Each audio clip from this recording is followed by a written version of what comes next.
Okay, fine. Right, this will all need editing, but coming in from the back entrance, which most people consider to be the front entrance, we're approaching the Art Pavilion, and although it's not ever so late, so it's 9 o'clock on a Sunday, but this would be the same lighting as you get probably 5 o'clock later on in the year.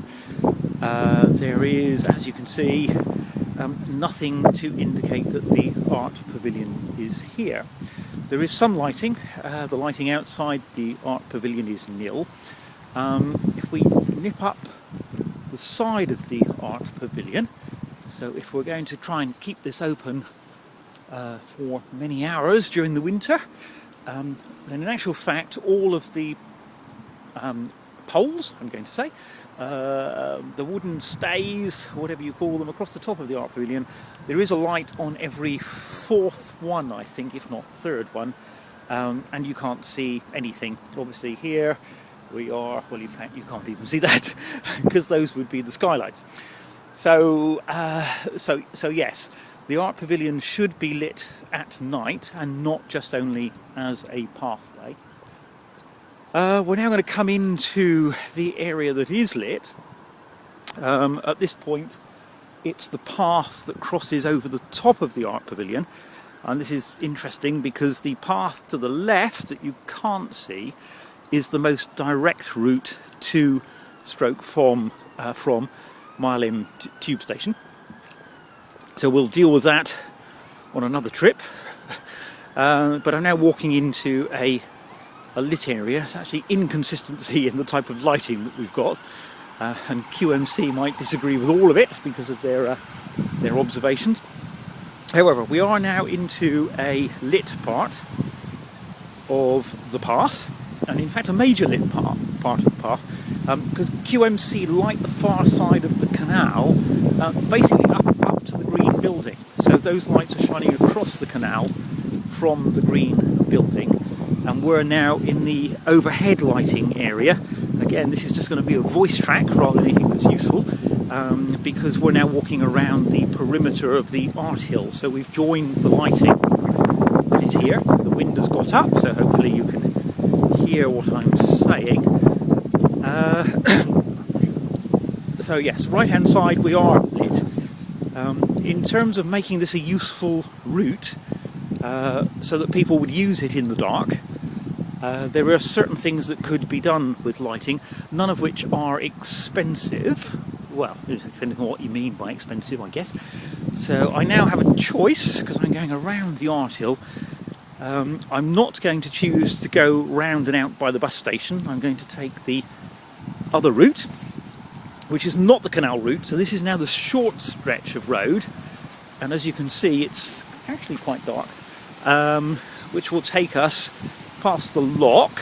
So you have a bit of light over there. That's the Queen Mary building by the side of the lock, and if I go ahead here you'll see a bit of light in front of me.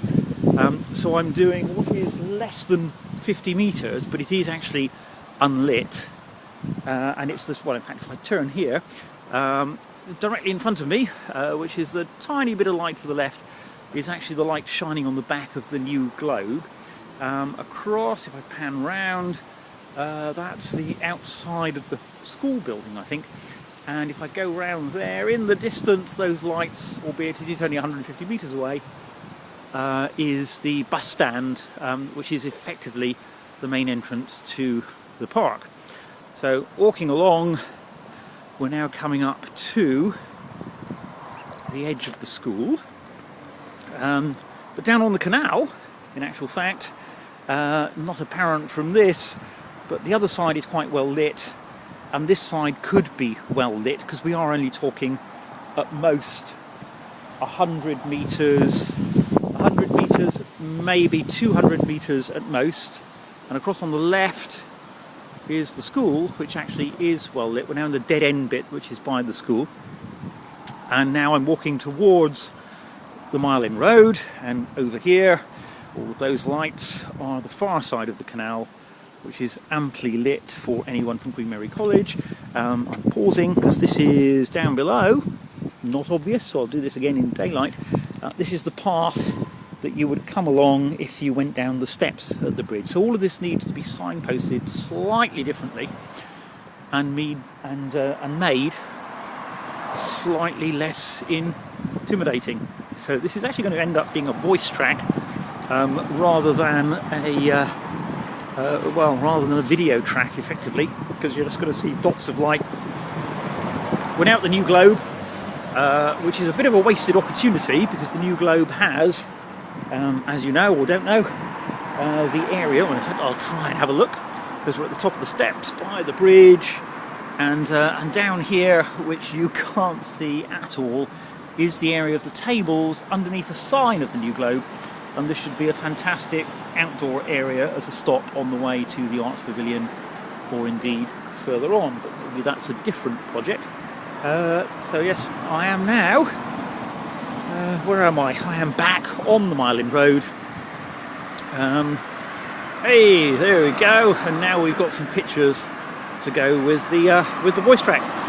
I will come back again and film it when I've made some suggestions, but there are many things that the council, maybe TfL, maybe even British Waterways Board could actually do to make that a much more cyclist with no lights. Lights would be a help, they're useful. That's right, lights would be a help, they're useful. Who wants to die. Anyway, so that was the bit. I will revisit this tomorrow. Thanks.